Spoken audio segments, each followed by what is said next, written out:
Welcome to Lowcountry Lowdown. I'm Lindsay Hausman. Today is November the 15th. We're hoping you can help us locate 35-year-old Dominique Germain Anderson of Estill. He has a warrant for his arrest for criminal sexual conduct with a minor second degree. Anderson is known to frequent the areas of Burton, Okatee, and Estill. If you know where he may be, please call Sergeant Tunis. That number is 843-255-3426. Or you can call Crime Stoppers of the Lowcountry at 843-554-1111 if wishing to remain anonymous. The investigation into a shooting on Hilton, Head Island that left a 19-year-old woman dead continues. Shortly after 4 on Thursday morning, deputies were called to a home on Wild Horse Road for a gunshot victim. Once there, they found the woman who'd been struck by a bullet. It appears the shots were fired from the driveway into the home. The woman was taken to a hospital in Savannah, where she later died.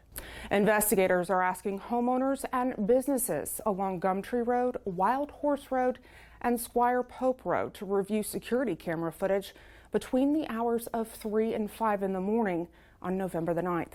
Anyone who may have captured any suspicious activity or vehicles, or who may have information about this case, is asked to call Staff Sergeant Angstadt at 843-255-3435, or you can call Crime Stoppers of the Lowcountry at 843-554-1111 if wishing to remain anonymous.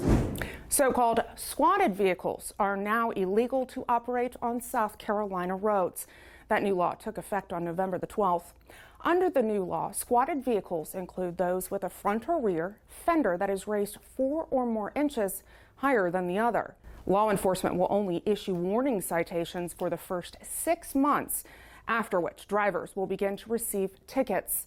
The first offense is a misdemeanor and will result in a $100 fine.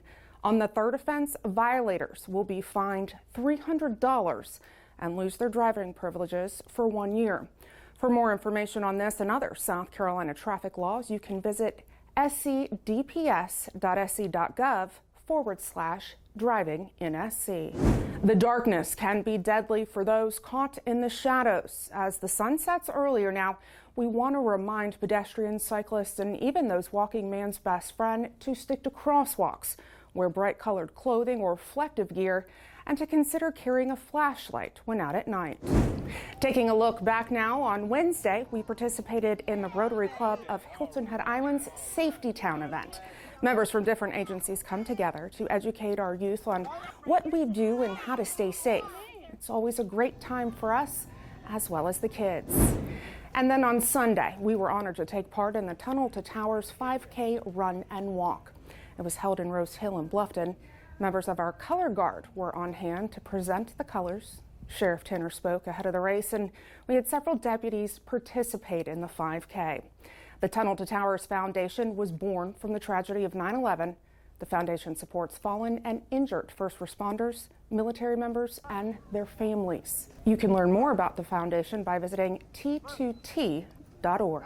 A traffic alert to share. This Saturday is the annual Hilton Head Island Lantern Parade. The parade will step off at 5:45 right after sunset and travel north along South Forest Beach up to Coligny Beach Park. From there, the parade continues through the Coligny Beach Park access around the circle to conclude at Lowcountry Celebration Park. The event is free. We ask those traveling around the Coligny Beach area to use extra caution during the event. How can it even be Thanksgiving next week? Time is definitely flying by. Well, this year, AAA projects 55.4 million travelers will head 50 miles or more from home over the Thanksgiving holiday travel period. Most Thanksgiving travelers will drive to their destination, with nearly 50 million Americans projected to get behind the wheel. The busiest travel day is expected to be a week from today, Wednesday, November the 22nd. Keep these tips in mind as you make your Thanksgiving holiday travel plans. Be flexible in your plans. If you can, try to avoid leaving during peak traffic hours. Leave a bit earlier than you originally planned in order to beat some of the rush. Perform a maintenance check on your vehicle. Now, before you hit the road, perform a check of your vehicle's engine, fluids, headlights, windshield wipers, brakes, turn signals, and tires. Make any necessary repairs in order to reduce the chance of an accident caused by maintenance failure. Take rest breaks. If you will be traveling a long distance, make sure that you pull over and take regular rest breaks to eat a snack, stretch your legs, or even to get some fresh air. Taking breaks is an effective way to ensure that you stay alert and fresh and avoid becoming impatient and fatigued while driving.